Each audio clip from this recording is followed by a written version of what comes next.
In 1992, a young mother was gunned down in front of her children. Police searched for answers but found nothing. Then family members offered a startling clue. It would take local and federal agents to untangle an intricate web of money, drugs, and murder, to capture the architects of a heartbreaking crime.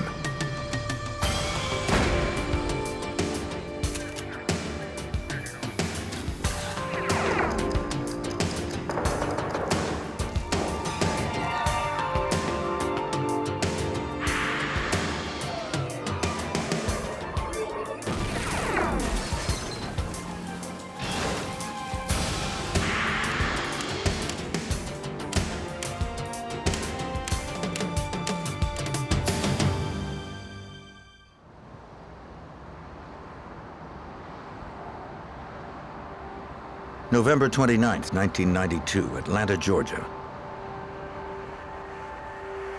Travelers returned home at the end of the Thanksgiving holiday. 39-year-old Sarah Tokars and her 2 children had spent the long weekend with her parents in Florida. Her husband, a well-known lawyer and judge, was away on business. After a 9-hour drive, they arrived safely in their suburban Atlanta neighborhood of Marietta.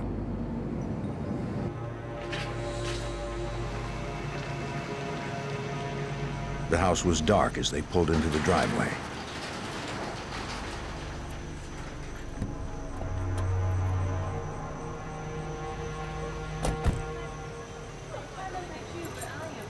But it was not empty.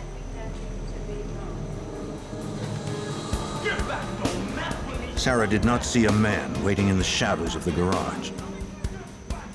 He brandished a weapon. The gunman forced Sarah back into the SUV. The terrified woman had a 6-year-old at her side and a 4-year-old still asleep in the car.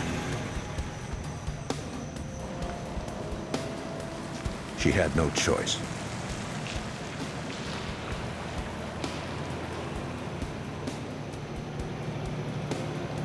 The man put his gun to Sarah's head and told her to drive towards the city. She followed instructions.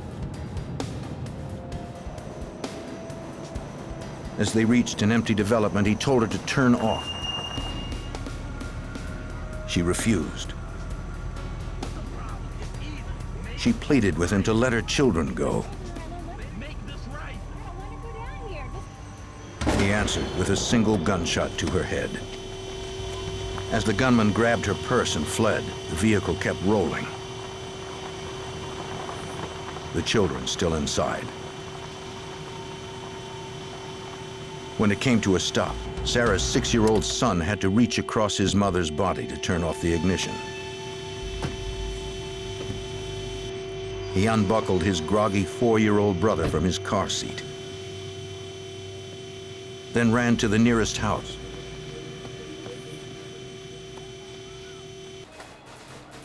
There, a neighbor called 911.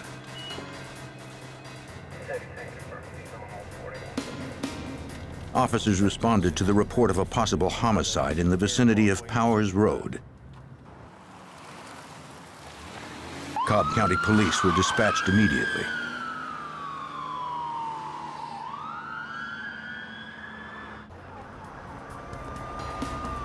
Homicide detectives arrived as officers fanned out to search for the gunman.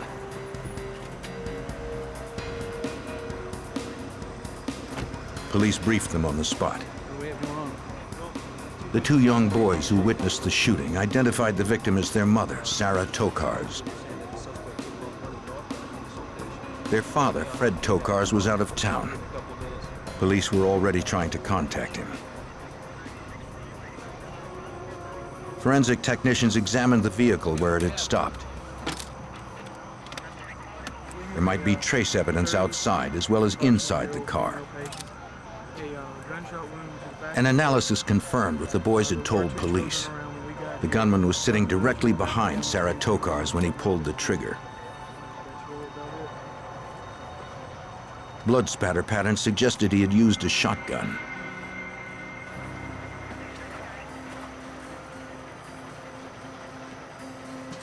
Detectives knew it would be difficult to get detailed information from children so young, especially after such a traumatic experience. The oldest one, 6 years old, would try his best.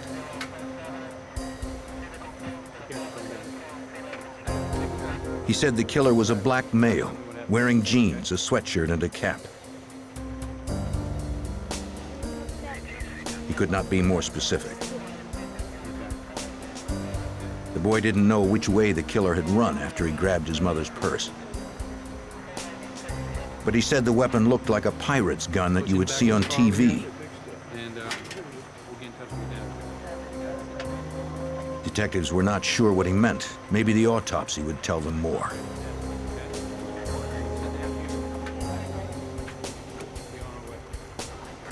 Detectives tracked down relatives living in the area to take custody of the boys until their father could be located.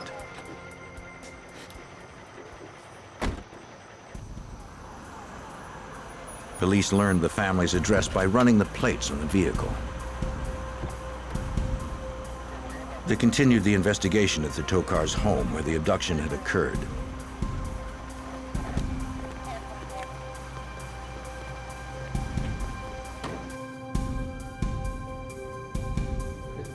In the living room, they found a security dowel lying next to a sliding glass door. The killer had likely entered the house here. The home security system had not been activated. Right here, let's get some photographs. No alarm sounded as the intruder entered. And then after that, I want you to go ahead and process it. Perhaps a burglar had taken advantage of the lax security, and Sarah surprised him when she returned home. Whoever the burglar was, he hadn't left any trace evidence at the Tokars' home. There was little to go on, according to Cobb County Chief Detective Arthur Allred. At this point, we just really didn't know what happened. This was in a upper middle class neighborhood. This was a mother with her 2 children, and this type of crime was just didn't occur in this area at all. The most serious crime we had probably vandalism. So initially, we were really baffled as to what had happened and why. Sarah's eldest son worked with a police sketch artist and described the man in the dark who had killed his mother. The drawing of a thin black man wearing a knit hat was released to the public. But the 6-year-old's description was too vague to elicit any viable leads. The victim's husband, Fred Tokars, was contacted at his hotel in Montgomery, Alabama. He returned to Atlanta immediately. As a criminal defense attorney, Tokars was aware he would be considered an early suspect in his wife's murder. He had his own attorney present when he spoke to authorities. They quickly established his alibi so police could pursue more promising leads. Detectives confirmed that at the time of the murder, Fred Tokars was in Alabama. He had been visiting a client incarcerated in the Montgomery jail. The grieving husband assured police that he and Sarah had a strong marriage. He would do anything he could to help find her killer.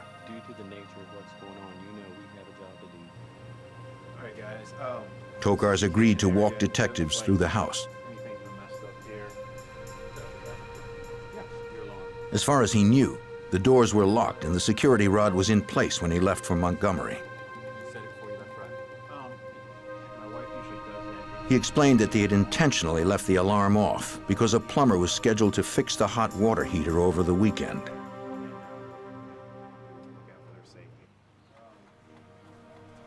Tokars led detectives to the basement where he kept his home office.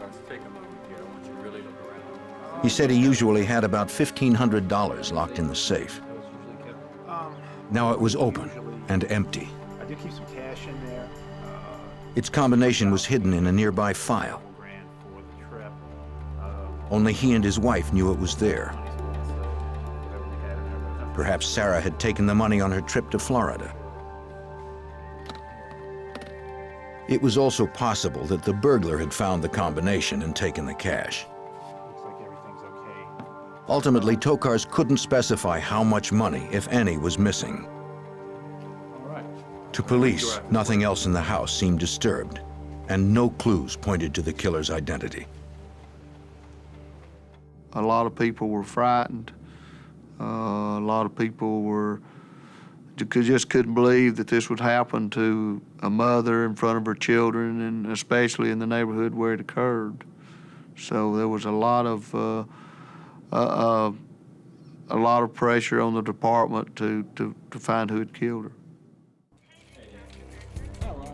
Police hoped the coroner's report would give them more. Lab examiners confirmed that Sarah Tokars had been killed with a .410 shotgun.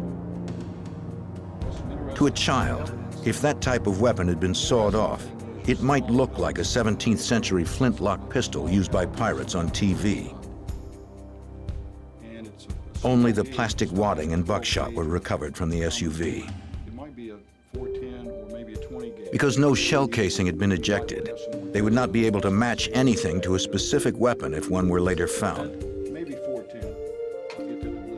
The examiner discovered no foreign hairs, fibers, or fingerprints on the body or clothing. The anonymous killer had left nothing that could lead investigators to his identity. Former Assistant United States Attorney Buddy Parker, like many members of the Atlanta community, was stunned by the news of the murder.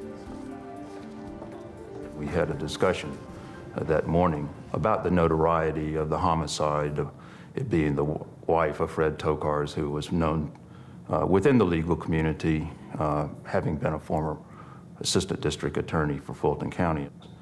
I was familiar with Fred Tokars in his role as a criminal defense lawyer in a matter that was then pending in our office, a matter regarding the investigation of a particular drug dealer. Fred Tokars' lucrative criminal defense practice brought him into contact with many men accused of federal drug charges. Rarely does such a murder have a simple motive. Solving the case would not be easy. The following day, two women came to the Cobb County Police Station. Sarah Tokars' sister and her cousin had a file they needed to show detectives. Sarah had entrusted her sister with the file 3 years earlier. You know what this is? This is some of her husband's friends.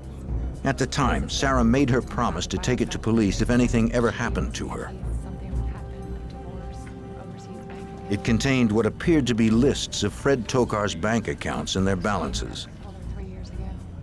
Well, how long have you The known? women suggested that the papers might be related to Sarah's attempt to divorce Fred. His family, my family have been friends. I can't put up with it anymore. Her sister's marriage was not as strong as Fred had led police to believe.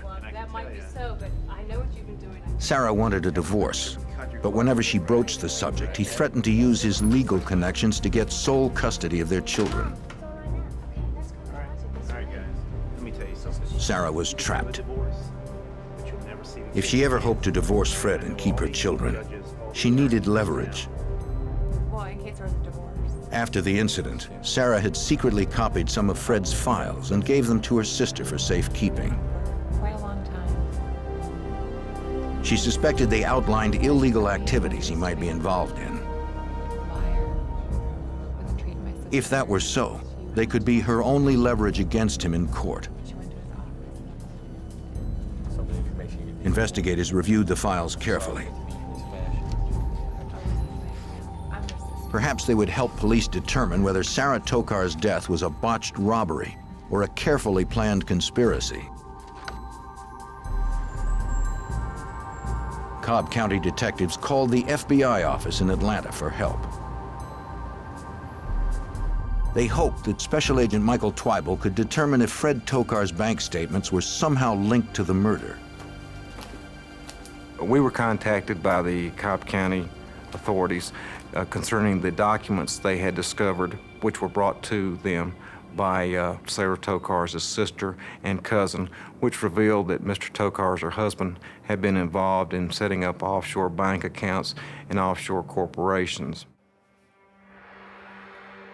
It would take time for Agent Twible and his team to unravel the names and finances on those documents to see if they had something or nothing to do with the death of Sarah Tokar's. On December 3rd, 1997, 4 days after the shooting, Sarah Tokar's was laid to rest. Her 2 children were left motherless. Investigators still had no leads that pointed to the identity of her killer. Whoever had killed the young mother was still out on the streets.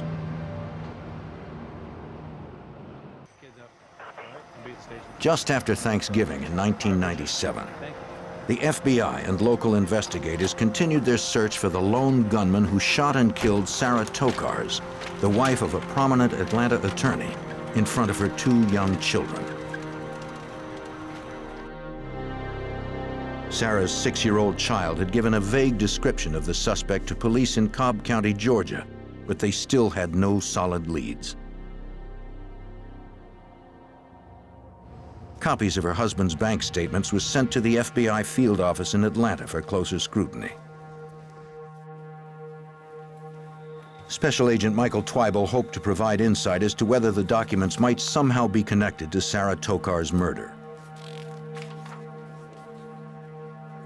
Once we reviewed these documents, it revealed that Mr. Tokar's had set up offshore banks and corporations, not only in the Turk and Caicos, but in Montserrat and in the Bahamas. These documents also showed that he had set up numerous corporations and nominees' names in the Atlanta, Georgia area. Nominees are people who in name only head dummy corporations for purposes of money laundering. Although Fred Tokar's had never been accused of money laundering himself, he was an expert on the subject.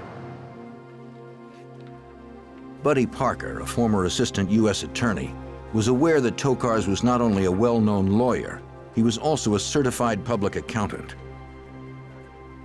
Fred Tokar's was known within the Atlanta legal community as a person who held himself out to be an expert in money laundering and in fact conducted lectures for law enforcement authorities at the state level on money laundering.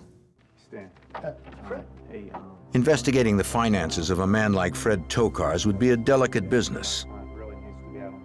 He was well liked and well connected among Atlanta's power elite.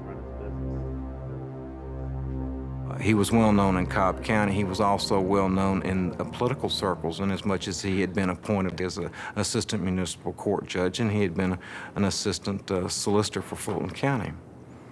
He had a lot of friends in high political places and helped on numerous campaigns of state and local officials. I'm wondering if you have any... Investigators again met with Tokar's and his attorney. They told him they believed his business dealings could be connected to his wife's killing and asked him about his clients. Has your wife mentioned anything to you about anyone that she... Fred Tokar's admitted several were violent drug dealers who operated in dangerous circles. One in particular was reputed to have been a major cocaine supplier in the Atlanta area.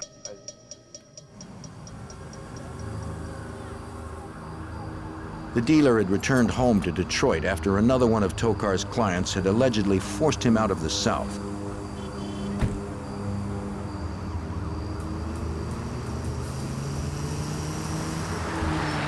Not long after, he was gunned down in front of his mother's home. The murder weapon, a handgun found later in a nearby alley, had been traced back to a gun shop north of Atlanta. Tokar's suggested that the dealer's remaining crew, or even those who murdered him, could have had Sarah killed to send a message to the lawyer. We can arrange something and get it over to you. Detectives secured a warrant to search the attorney's office to see if they could find any link to the killer in his papers.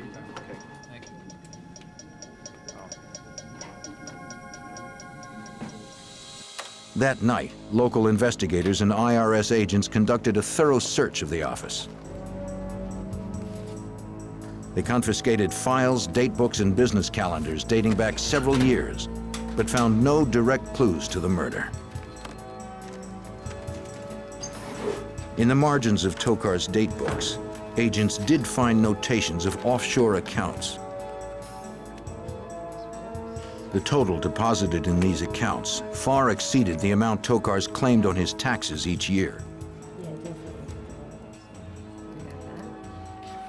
It looked as if Fred Tokars had used his expertise in money laundering to his own financial advantage. Local and federal officials met with representatives of the Atlanta United States Attorney's Office. They suspected Fred Tokar's illegal activities went far beyond money laundering. Money laundering was already on our radar screen, if you will. Secondly, now we have evidence coming out of the Tokar's home of offshore bank accounts. With those two clear facts, we felt that there was a firm basis to open an investigation formally on Fred Tokar's. Parker learned that in August of 1992, the DEA had arrested one of Tokar's clients in a sting operation. His name was Anthony Brown. Brown had a reputation as a cocaine dealer in Atlanta. The day before, agents had intercepted one of his couriers in Texas and seized more than 100 kilos of cocaine. Inside the trunk of Brown's car, agents found $50,000 in cash. They also found documents revealing Fred Tokars was more than Brown's defense attorney. He had incorporated an Atlanta nightclub for the drug dealer. It was believed by law enforcement that the nightclub was a front to help launder the drug proceeds of the drug trafficking organization that Brown was a member of. DEA agent Jeff Dahlman had participated in the sting operation to arrest Brown. Parker hoped Dahlman's drug trafficking case would help with the murder investigation.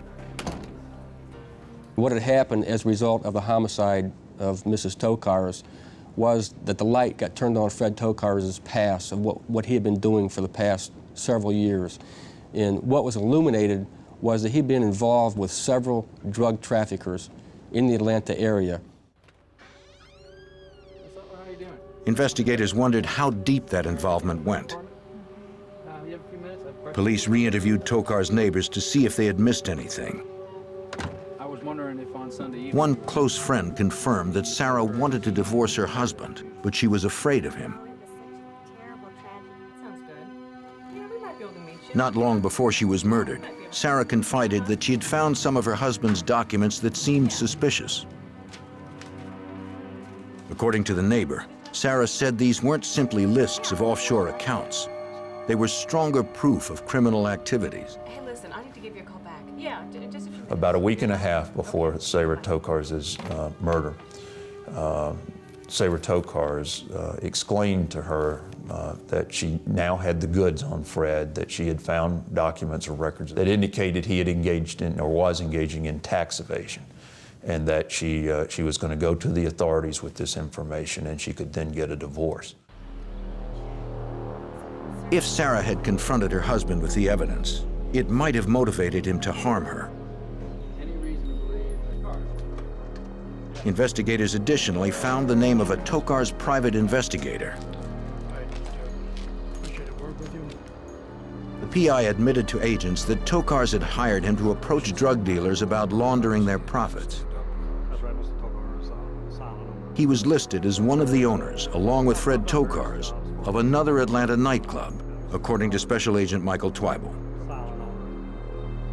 We determined that he was an owner of a company, but Through our further investigation, we realized that he was a nominee.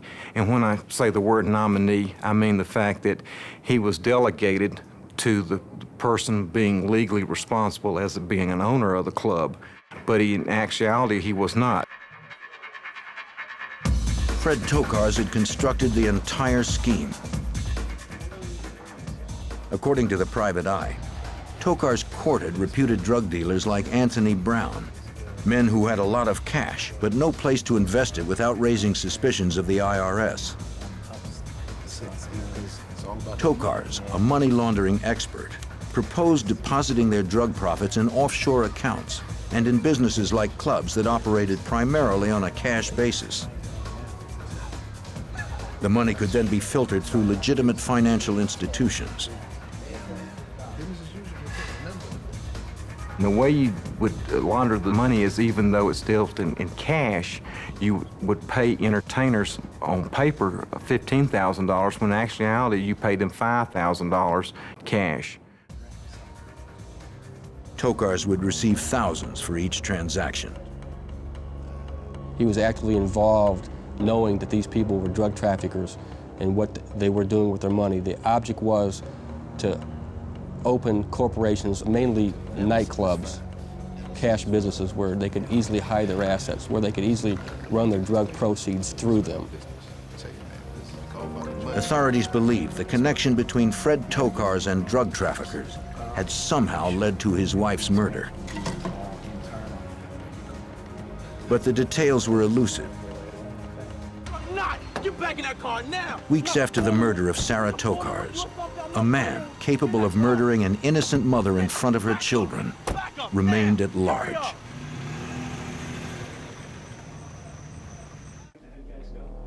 Got a shotgun blast to the back of the... By December 1992, several weeks after Sarah Tokars was killed, federal and state authorities had still not found the lone gunman and still had no clues to his identity. So it's a lot of... Shortly before she was brutally murdered, Sarah believed she had discovered papers in her husband's law office that documented his illegal activities. Former U.S. prosecutor Buddy Parker believed that Sarah had likely threatened to expose Fred Tokars with those documents unless he agreed to a divorce. That began to give us a feeling that Sarah Tokars was murdered to keep her mouth shut about her knowledge or her belief about her husband's role and involvement in laundering drug money for drug traffickers. Fred Tokars not only represented violent drug dealers, he had gone into business with them. Investigators now had evidence Tokars' clients were laundering money through several nightclubs. If his wife had threatened to expose him, Tokars, as well as his clients, had a lot to lose. The FBI took a hard look at the nightclubs the attorney had incorporated. Special Agent Michael Twible had to wade through piles of state records, searching for a name that could link Tokars directly to the murder. We started reviewing company and corporation records and liquor license and business license that Mr. Tokars had incorporated. We started looking at these different clubs to see actually who owned them. Major drug suppliers like Al Brown contributed the funds. A middleman purchased the clubs. And Tokars set up the entire deal, as DEA agent Jeff Dahlman discovered. They didn't really trust Mr. Tokars to launder money in offshore bank accounts. It was too elaborate. They wanted their money where they could touch it, where they could feel it, where they could use it every day, where they could buy cars with it. And so the laundering, in essence, in this investigation, turned towards the laundering of money through nightclubs, through incorporation of the nightclubs. FBI agents interviewed employees of the nightclubs. Over time, they were able to piece together the structure of the business, its owners, and its profits. To Attorney Parker, it was like assembling a complex puzzle. The picture of how the nightclub money laundering was structured was really developed through insiders through inside drug traffickers who ultimately decided to cut plea agreements with us and to cooperate and provide evidence. But nothing from the nightclubs pointed to Sarah Tokar's killer. After months of frustration, Cobb County Police finally got a break. A detective working on the case got a tip from his brother, a deputy in nearby Fulton County. The deputy remembered seeing Fred Tokar's name in the file for a businessman who had an outstanding arrest warrant. The businessman's name was Eddie Lawrence, wanted for writing bad checks on one of Tokar's accounts. Of all Tokar's business associates and clients, Eddie Lawrence was a name he had never mentioned to police. Authorities quickly learned that Eddie Lawrence and Fred Tokar's were involved in several businesses together. These included construction, renovation, and mortgage companies. Tokar's had also defended Lawrence in several minor brushes with the law. It was a long shot, but it was the only lead they had left. Eddie Lawrence had, through Fred Tokar's, been granted access to some of the most prominent individuals within the city. Fred would take Eddie to some of the big political fundraising functions, and all of a sudden Eddie was, like I said, he's very presentable. He could certainly mingle and not be embarrassed at cocktail functions and things, and engage in conversations. And so he was living this wonderful life, and the way he got there was through Fred Tokar's. A few days later, the young businessman agreed to questioning after police discovered records of calls between he and Tokar's on the day of the murder. Eddie Lawrence said he had been in business with Fred Tokar's for almost a year. He claimed the phone calls were all job-related. He knew nothing about Sarah Tokar's murder. The detectives had Lawrence arrested on the bad check charge and then released him on bond. They wanted to see which one of Tokar's associates got nervous when they heard Lawrence was being investigated. This is a shock to me when I heard about her death. The plan worked. A confidential informant contacted police.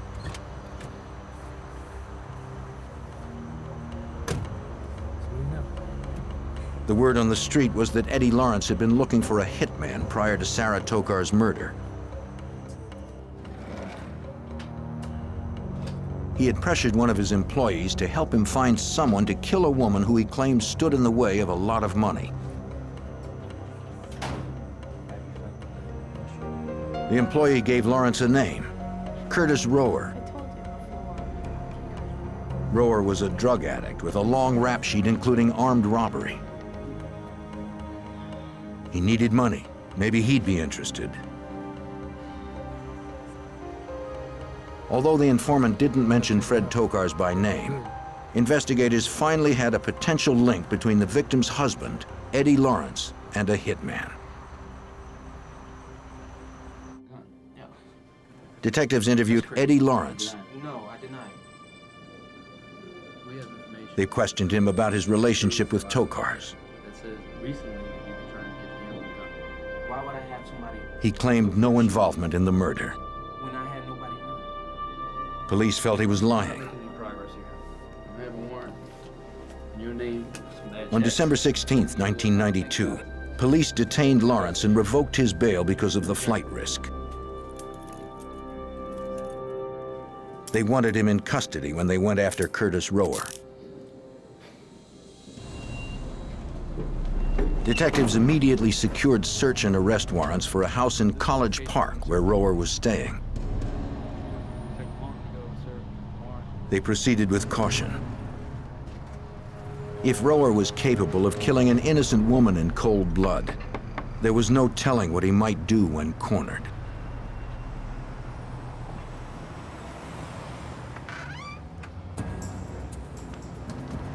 On December 22, 1992, 3 weeks after a mother of two was murdered, Cobb County Police circled a home in College Park to arrest suspected hitman Curtis Rower.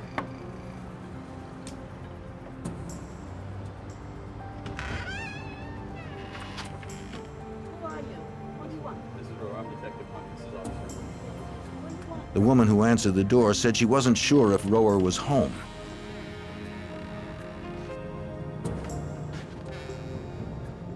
An initial sweep of the house produced nothing. Still, they kept up their guard. One officer thought he heard movement in a bedroom.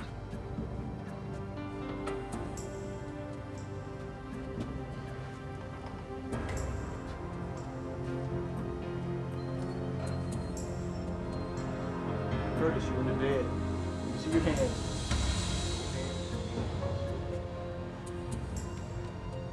It was Curtis Rower. Hands where I can see them. Stay on the ground. Stay facing. He was unarmed. Going out further. Lay down, all the way down. Spread your hands out. Keep them spread. Rower was booked and charged with murder. Give me your left hand. He claimed that Eddie Lawrence, Fred Tokar's business partner, had offered him $5,000 to kill Sarah Tokars, but Rower was too scared to go through with it. He said Lawrence was the one who had caused Sarah's death. Rower admitted that he had carjacked the family. But when Sarah Tokars stopped, he said that he couldn't pull the trigger. At that moment, Eddie Lawrence ran up to the car, screaming for Rower to shoot. Lawrence grabbed the shotgun and it went off, killing Sarah Tokars. Both men then fled in Lawrence's car.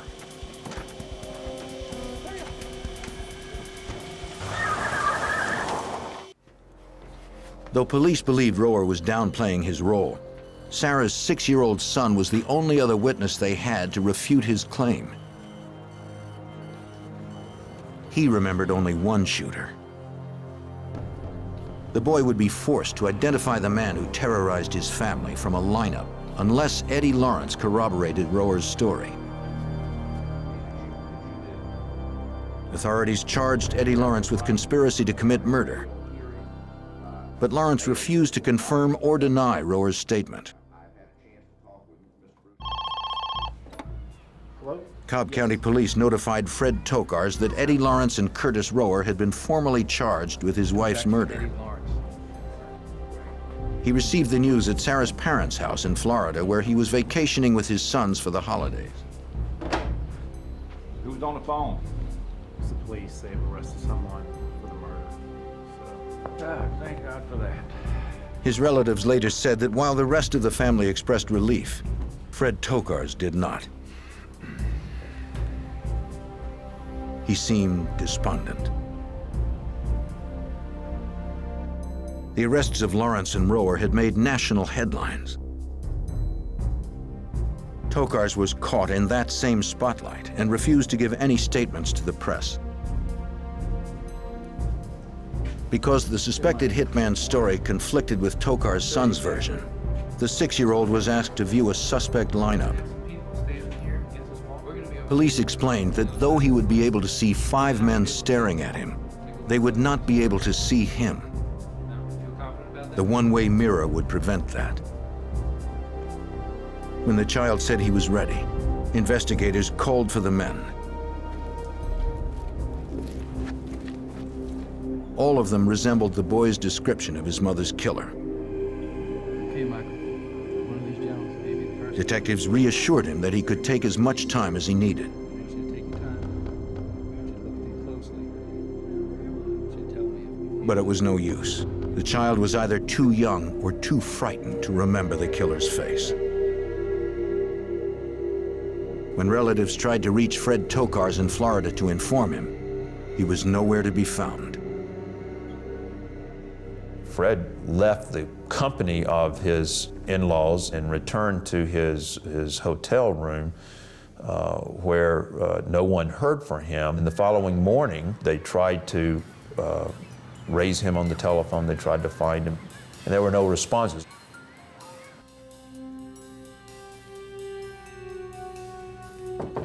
Concerned, Sarah's father rushed to the hotel where Tokars was staying.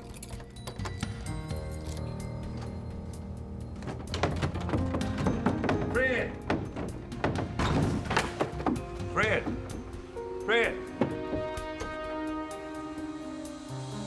Fred Tokars had swallowed a handful of sleeping pills and washed it down with beer.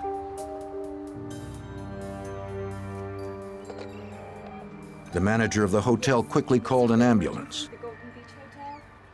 He had apparently attempted to take his life after hearing that Eddie Lawrence, this business partner of his, had been arrested for the murder of his wife. Sarah's father found a note written in Fred Tokars' handwriting on the table beside the bed. In the locked hotel room, Fred Tokars wrote a long, rambling note apologizing for the pain and suffering his lifestyle had inflicted upon his family. He wrote that Sarah was a great woman.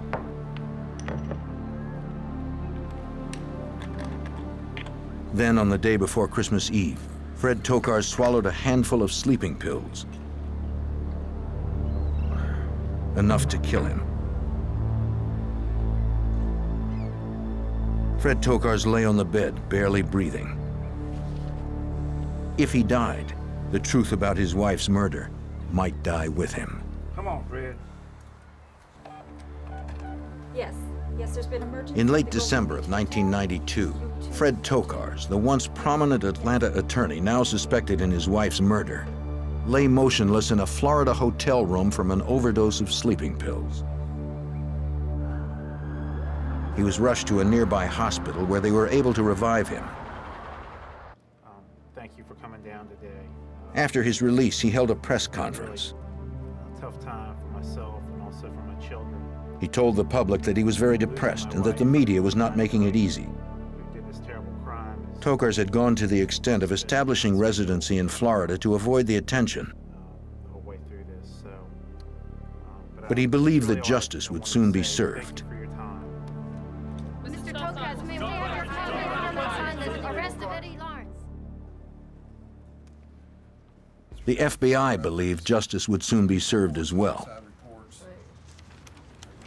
Convinced that Fred Tokars had used his business associate Eddie Lawrence to hire a hitman to kill Fred's wife, Sarah, the team of federal and local investigators would use federal racketeering statutes known as RICO to prosecute Tokars.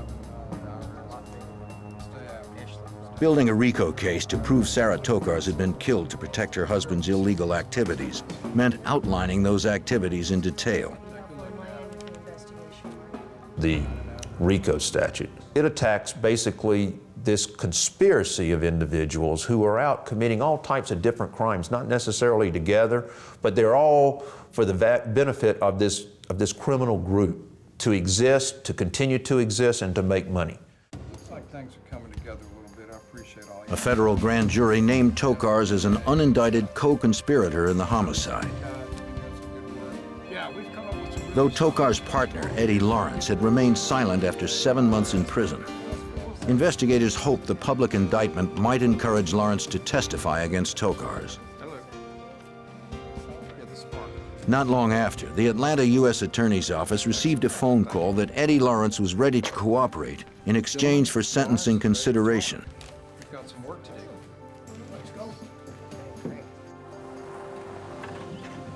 For Lawrence's long-awaited statement, investigators secured a remote location in Georgia that would be monitored by chopper surveillance. DEA agent Jeff Dahlman was part of the team that needed to make sure nothing went wrong. We were there before Mr. Lawrence was brought in. His location had been kept a secret from everybody involved.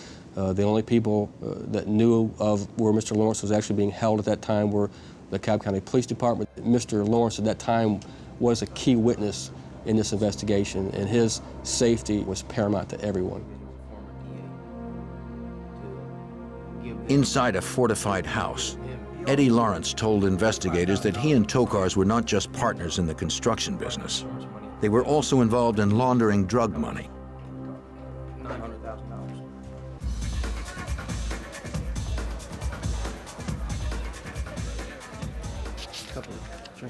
Lawrence told FBI Special Agent Michael Twyble the details of the scheme. Mr. Tokars wanted him to try to solicit drug clients in the various nightclubs and bring them to him so he could launder their money. And in turn also set up Eddie Lawrence into several businesses. Yeah, we can get this one just a little bit later. Lawrence owed his success to Tokars. He also owed the attorney $70,000 in business debts. Fred Tokars approached Eddie Lawrence indicating that, that Sabre now was going to try to divorce him and take everything he had, and he wasn't going to let that happen, and he couldn't afford to allow her to do that to him, and he wanted her killed. Lawrence refused initially. Although he had been involved in drug dealing, he had never been involved in murder. Mr. Lawrence said, well, just let her have the house and the kids and the cars. And Mr. Tokar said, I've worked so hard, I'm not going to let her have it. Lawrence said that Tokars planned the murder for several months. His first idea was to have Sarah shot in his office, but decided the couple's home was a better location. Tokars was to pay Lawrence $25,000 for the hit. Mr. Lawrence advised that Mr. Tokars wanted to be out of town and that for Mr. Lawrence to commit the murder as a burglary, basically in front of his children, which is very unusual. He told Mr. Lawrence that the kids would get over it, that they're young, and it wouldn't bother them saying that their mother was murdered. Lawrence admitted he didn't have the nerve to kill an innocent woman, so he hired Curtis Rower.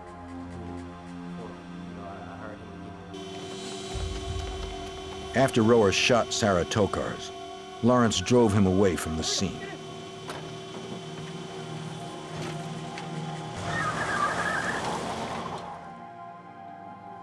Since he cooperated, Lawrence earned 12.5 years for his part in setting up the murder. The hitman he hired, Curtis Rower, was sentenced to life without parole.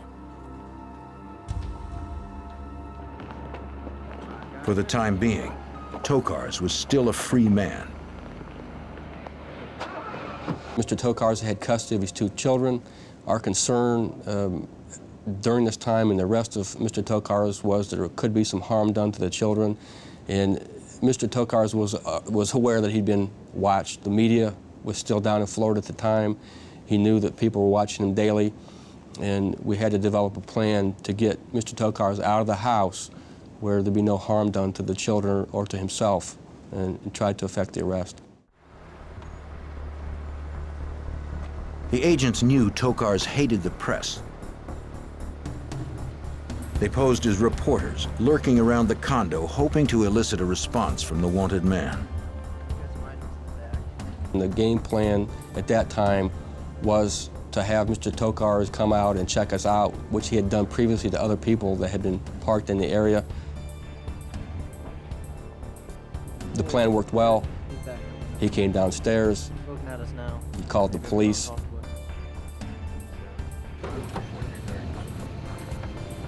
Local officers arrived, aware of the ruse.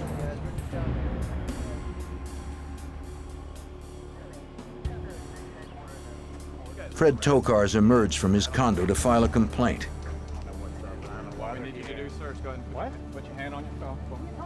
Instead, he was arrested. Fred Tokars pleaded not guilty to the charges against him. But separate state and federal juries found him guilty of racketeering, money laundering, murder for hire, and murder. He was sentenced to 4 life terms with no chance of parole. For elevating his greed beyond the life of his wife and children, he will never be free again.